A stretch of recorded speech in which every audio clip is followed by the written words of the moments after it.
पृथ्वी के ऊपर, अर्थ के ऊपर एनर्जी का अगर सबसे बड़ा कोई सोर्स है तो वह सन यानी कि सूर्य है। तो वह कैसे है वो हम समझते हैं। दूसरी बात यहाँ पर आप यह भी समझते हैं कि पूरी की पूरी एनर्जी जहाँ से भी आती है तो वह सभी सन से ही आती है, चाहे वह एनर्जी ह्यूमन के अंदर आ रही हो, एनिमल के अंदर आ रही हो, बर्ड के अंदर आ रही हो, या फिर कोई भी एनर्जी जो है वो सन से ही आती है। किस तरीके से हम समझते हैं? सबसे पहले तो हम समझते हैं कि एनर्जी का मतलब क्या है। एनर्जी का मतलब ऊर्जा।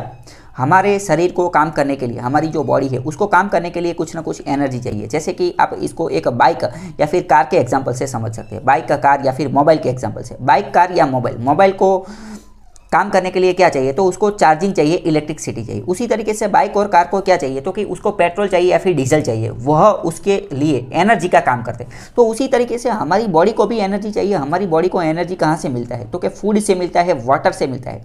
फूड के अंदर से हमें various vitamin, minerals, carbohydrates, protein, starch, अलग अलग प्रकार की जो चीज़ है वह सब मिलती रहती है। अभी आपके दिमाग में होगा कि भाई ये सब हमें मिलते हैं, ठीक है, लेकिन इसमें सन का क्या प्रॉब्लम है? क्योंकि मैंने तो पहले बोला कि पूरी सभी एनर्जी सन से ही आती है, लेकिन हम तो यहाँ पर फूड खाते हैं, वहाँ से हमें एनर्जी मिलती है। और कार में और बाइक में जो चलते हैं वो तो पेट्रोल से आती है, तो उसका तो सन से के साथ कुछ लेना देना नहीं। तो अभी वो हम कनेक्ट करने की कोशिश करें।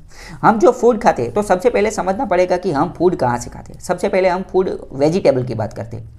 तो वेजिटेबल जो होती है, वेजिटेबल, तो आपको जानकर हैरानी होगी कि वेजिटेबल जो है वह ग्रो किस तरीके से होती है। वेजिटेबल का ग्रोथ किस तरीके से होता है? तो वेजिटेबल का ग्रोथ होता है क्योंकि वेजिटेबल अपना जो खुराक है, अपना जो फूड है वह अपने आप बना सकते हैं, जबकि ह्यूमन जो है, ह्यूमन वह अपना फूड अपने आप नहीं बना सकता है। क्यों नहीं बना सकता है वो भी हम समझेंगे। अगर मान लो कि ह्यूमन, इंसान जो है वो भी अपना फूड, अपना खुराक अपने आप ही बना सकता, तब तो यह पूरी झंझट में पड़ने की ज़रूरत ही नहीं थी। तब तो हमें कुछ काम धंधा करने की भी ज़रूरत नहीं थी। वो हम थोड़ा समझेंगे। तो वेजिटेबल जो है वो अपना फूड किस तरीके से बना लेती है? तो वह इस तरीके से बनाती है कि उसके पास एक चीज़ होती है। क्या चीज़ होती है? तो कि क्लोरोफिल। क्लोरोफिल के बारे में शायद आपने सुना होगा। तो क्लोरोफिल नाम की एक चीज़ होती है जो वनस्पति के अंदर होती है, और वनस्पति के पास यह एक तरीके का केमिकल होता है। यह क्लोरोफिल नाम की चीज़ वनस्पति के अंदर क्या करती है? तो क्लोरोफिल नाम की चीज़ वनस्पति के अंदर सनरेज यानी कि जो सूर्य की किरणें होती है उन दोनों के साथ प्रक्रिया करके क्लोरोफिल के अंदर एक केमिकल होता है मैग्नीशियम नाम का। मैग्नीशियम नाम का जो है वो केमिकल होता है।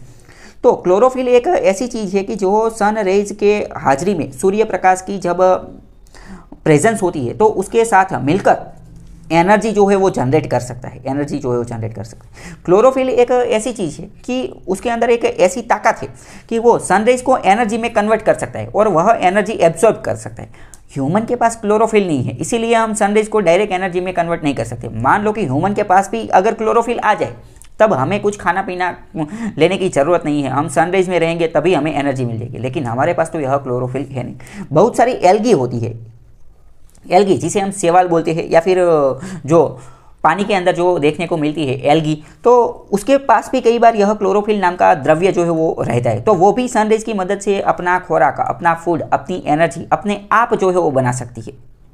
तो अभी आप समझ गए होंगे कि क्लोरोफिल, मैग्नीशियम यह एक बहुत ही इंपॉर्टेंट चीज़ है कि जिसकी मदद से सनरेज की प्रेजेंस में वनस्पति जो है वह अपना खुराक खुद बना लेती है। हम इसी प्रक्रिया को फोटोसिंथेसिस यानी कि प्रकाश संश्लेषण की प्रक्रिया कहते हैं।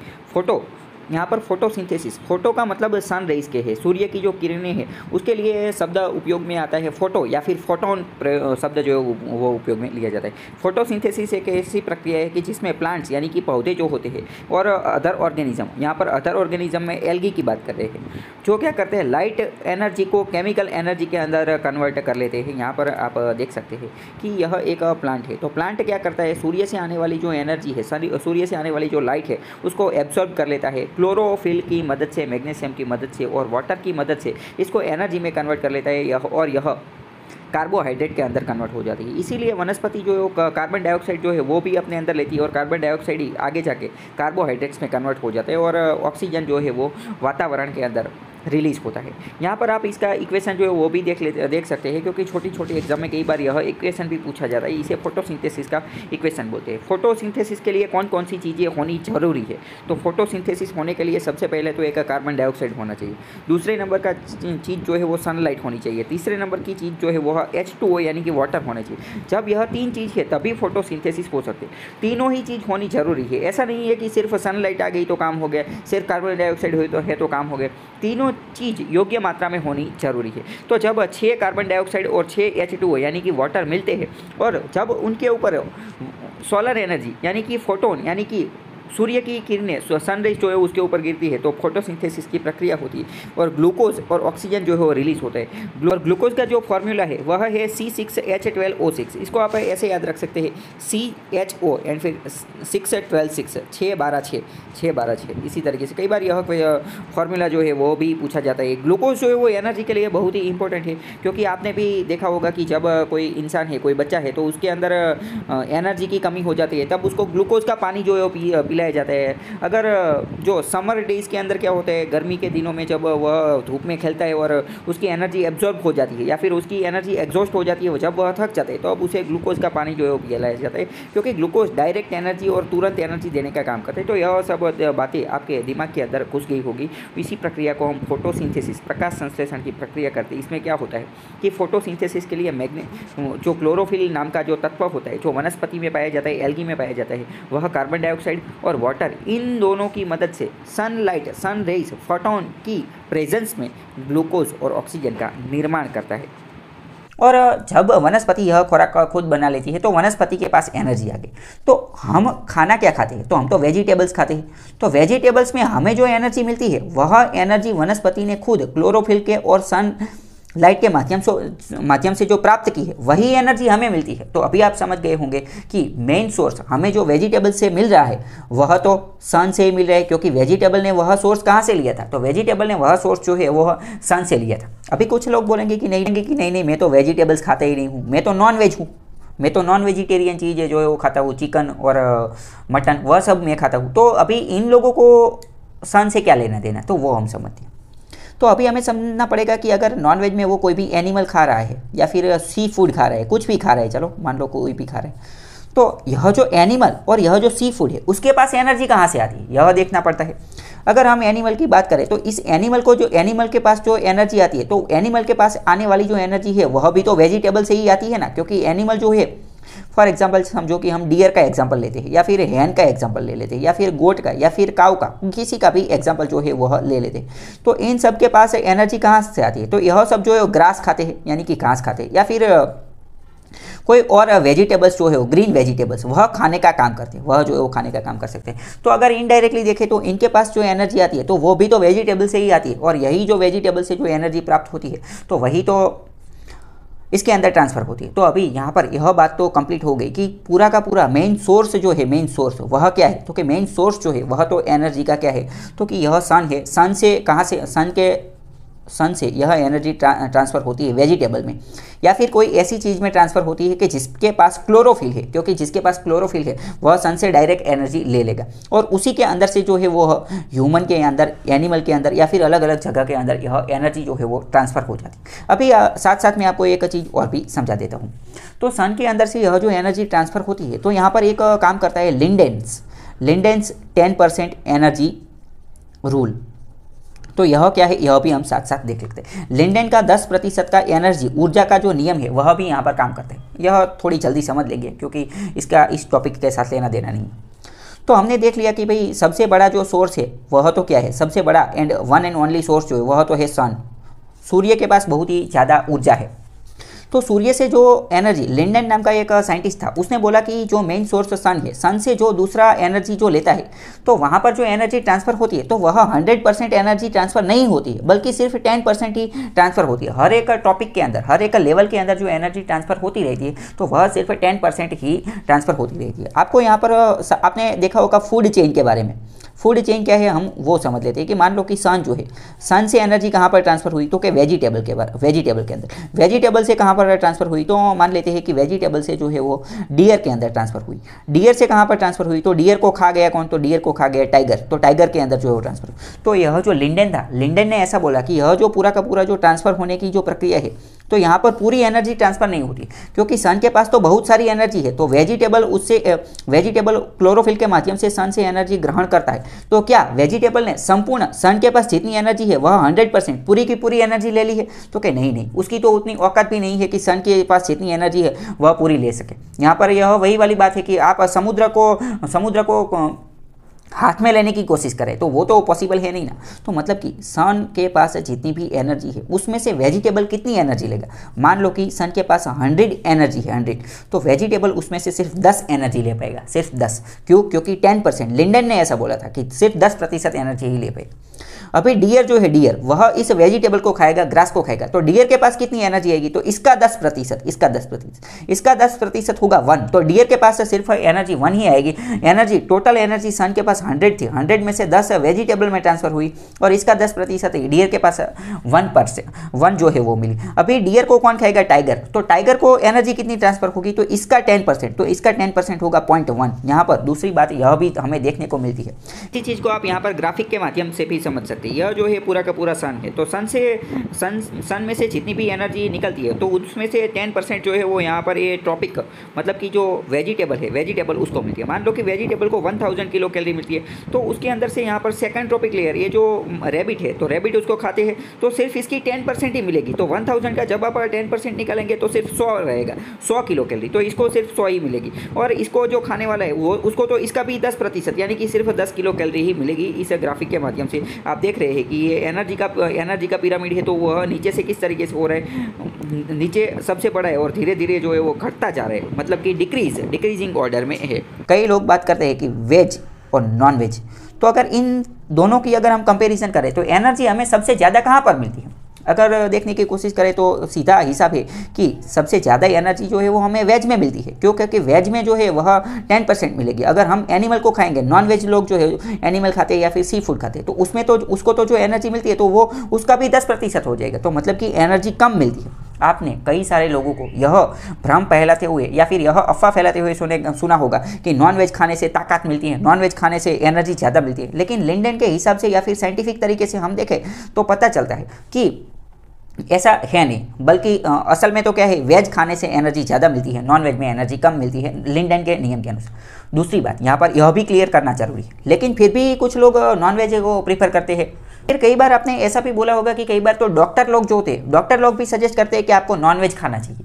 तो ऐसा क्यों है, तो वो हम समझते हैं। नॉन वेज कई बार खाना इसीलिए सजेस्ट करते हैं क्योंकि नॉन वेज में कई बार ऐसे न्यूट्रिएंट्स, ऐसे प्रोटीन, ऐसे कार्बोहाइड्रेट्स, कुछ अलग प्रकार के प्रोटीन, न्यूट्रिएंट्स और कार्बोहाइड्रेट सिर्फ नॉन वेज में से ही मिल सकते हैं। जैसे कि बात करते हैं कि विटामिन ई है, या फिर कुछ ऐसे विटामिन है जो कि आइज़ के लिए, आंखों के लिए, हमारी स्किन के लिए जो बहुत ही इंपॉर्टेंट रहते हैं, तो वो कई बार सिर्फ सी फूड से ही मिलते रहते हैं। कुछ ऐसा प्रोटीन है, अगर हम बात करें तो प्रोटीन का सबसे बड़ा, सबसे अच्छा स्रोत जो है वो एग यानी कि अंडे और नॉनवेज जो है वो है। तो इसी तरीके से न्यूट्रिएंट की जब बात होती है तब नॉनवेज जो है उसके अंदर ज़्यादा मिल सकता है, यह बात कर सकते हैं। तो आप अभी यह पूरा का पूरा जो हिसाब जो है वो समझ के होंगे। इसके साथ एक और टॉपिक है वो भी मैं आपको समझा देता हूँ। तो ये लिंडन ने ऐसी बात बोली थी, लिंडन ने जो है वो ऐसी बात बोली थी, लेकिन यहाँ पर एक और टॉपिक भी इसके अंदर समझना हमें जरूरी हो जाता है। वह एक कीवर्ड आता है बायो एक्यूमुलेशन। यहाँ पर एक और कीवर्ड जो है वह भी बहुत ही इंपॉर्टेंट हो जाता है, वो भी हम साथ में समझ लेते हैं। बायो एक्यूमुलेशन क्या है वह समझते हैं। एक्यूमुलेशन का मतलब क्या होना है, एक्यूमुलेशन का मतलब है स्टोर होना। कोई एक चीज़ है वो बहुत ही ज़्यादा मात्रा में एक जगह पर स्टोर हो जाती है, फॉर एग्जाम्पल समझो। और यह ज़्यादातर जो होती है, यह जो एक्यूमुलेशन, यह कुछ इस प्रकार की चीज़ होती है जो डाइजेस्ट नहीं हो पाती, या फिर एबायोटिक होती है। एबायोटिक का मतलब होता है कि जिसमें जीव नहीं है वह। यहाँ पर मैं पूरा आपको टॉपिक नहीं समझा रहा हूँ, हालांकि एबायोटिक पे ऊपर एक डेडिकेटेड लेक्चर हो सकता है, लेकिन आप समझो कि बायो एक्यूमुलेशन का संबंध क्या है। एक्यूमुलेशन का मतलब स्टोर करना, स्टोर मतलब कि कई बार ऐसी चीज़ जो डाइजेस्ट नहीं होती है। चलो हम सीधा एग्जाम्पल से समझते हैं। मान लो कि कोई काऊ है, गाय है, तो गाय जो है, गाय वो कुछ चीज़ खा रही है, मान लो कि यह चीज़ वनस्पति की ग्रास, तो इसको इसने खा लिया, लेकिन इस ग्रास के अंदर प्लास्टिक भी था, वो भी उसने साथ साथ खा लिया, तो क्या होगा? तो यह काऊ जब यह पूरी की पूरी चीज़ खा लेगी तो क्या होगा? ग्रास जो होगा, ग्रास घास जो होगा, उसका तो डाइजेशन हो जाएगा, उसका मेटाबॉलिज्म के द्वारा उसका डाइजेशन हो पाएगा, लेकिन यह जो प्लास्टिक है वो तो डाइजेस्ट होगा नहीं, तो वो क्या होगा? वो उसके शरीर के अंदर स्टोर हो जाएगा, उसके शरीर के अंदर स्टोर हो जाएगा। दूसरे दिन वह दूसरी चीज़ खाएगी, मान लो कि दूसरा प्लास्टिक खाती है, तो क्या होगा? वह भी स्टोर होता रहेगा। तो मतलब कि इसी तरीके से यह प्लास्टिक जो है उसका तो डाइजेशन हो गई, वह तो किसी भी प्रकार से न्यूट्रिएंट भी नहीं बनेगा या फिर वह तो बाहर भी नहीं निकलेगा, तो वह की this kind of garbage, this kind of plastic will keeps on storing in cows stomach, मतलब कि इस प्रकार का जो स्टोरेज है वह उसके अंदर स्टोर होता ही रहेगा। तो मतलब कि दिन ब दिन यह जो प्लास्टिक है वह क्या हो जाएगा? दिन ब दिन वह बढ़ता जाएगा, बढ़ता जाएगा। तो इसी को हम क्या बोलते हैं? Bio accumulation. बायो एक्यूमुलेशन मतलब कि यह पूरा का पूरा कचरा जो एबायोटिक है, जो डाइजेस्ट नहीं हो पाएगा, जो डाइजेस्ट हो जाएगा तो उसमें तो एनर्जी मिल जाएगी या फिर उसमें से जो कचरा है वो निकल जाएगा, लेकिन जो एबायोटिक कंपोनेंट है जो नहीं निकल पाएगा तो वो तो काऊ के अंदर क्या हो जाएगा? काऊ के अंदर वहीं पर स्टोर हो जाएगा जो एबायोटिक है, ठीक है।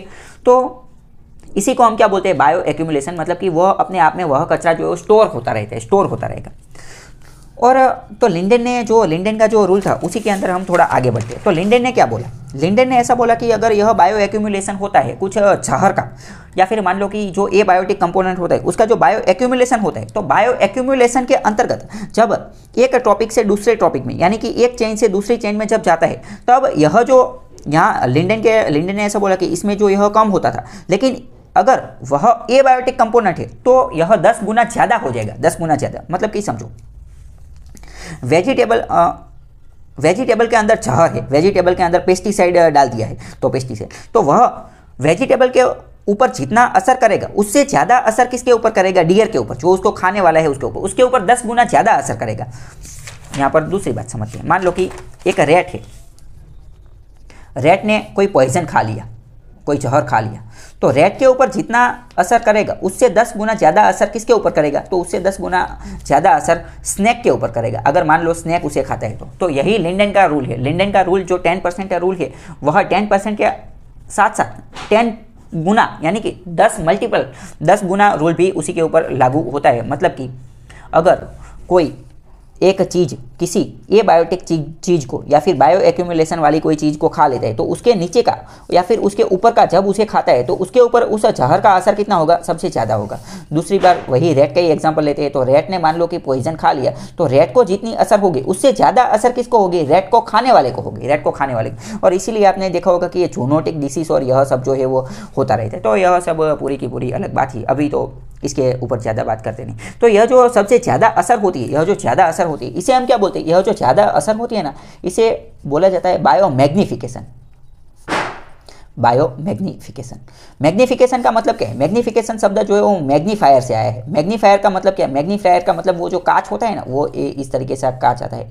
तो आपने देखा होगा कि इस कांच से क्या होता है? किसी भी चीज़ को अगर आप देखेंगे सनलाइट की हाजिरी में तो वह बड़ी दिखती है, बड़ी दिखती है। साइंटिस्ट लोगों के पास होता है और वॉच रिपेयरिंग वाले होते हैं तो उनके पास भी होता है, इसे हम मैग्नीफायर बोलते हैं। तो बायो मैग्निफिकेशन इसीलिए बोला जाता है क्योंकि दूसरे टॉपिक में जब वह जाता है तो उसकी जो ताकत है वह बढ़ जाती है, इसीलिए हम इसे बायो मैग्निफिकेशन बोलते हैं। तो इस इमेज के माध्यम से भी देख सकते हैं। इस इमेज में क्या बताया गया है? मान लो कि यह ग्रास, यानी कि यह घास है, यह जो वनस्पति है, उसके अंदर मान लो कि जहर की मात्रा 2 है।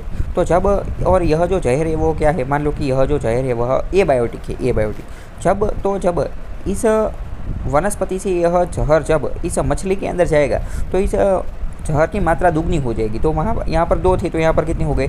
4 हो गए। तो ये इसे हम क्या बोलेंगे? Bio accumulation. मतलब कि ये जहर जो है वो स्टोर होता गया, बायो एक्यूमुलेट होता गया, इसके अंदर एक्यूमुलेट होता गया, फिर इसके अंदर एक्यूमुलेट हुआ तो डबल हो गया। अभी उसी तरीके से अगर इस मछली को मान लो कि ये बड़ी मछली जो है वो खा जाती है या फिर कोई और खा जाता है, तो इसके अंदर यह 4 है तो यह ज़्यादा हो जाएंगे, 1 2 3 4 5 और 6। मतलब कि जैसे जैसे वह टॉपिक लेवल के अंदर आगे बढ़ता जाएगा, अलग अलग फूड चेन के अंदर जैसे जैसे वह आगे बढ़ता जाएगा, तो वो जो जहर है या फिर पॉइजन है या फिर कोई नेगेटिव चीज़ है जो उसके ऊपर उसके शरीर में खराब असर करती है, तो उसकी मात्रा जो है वो कैसी हो जाएगी? डबल हो जाएगी या फिर ज़्यादा हो जाएगी। इसी को हम बायो मैग्निफिकेशन बोलते हैं।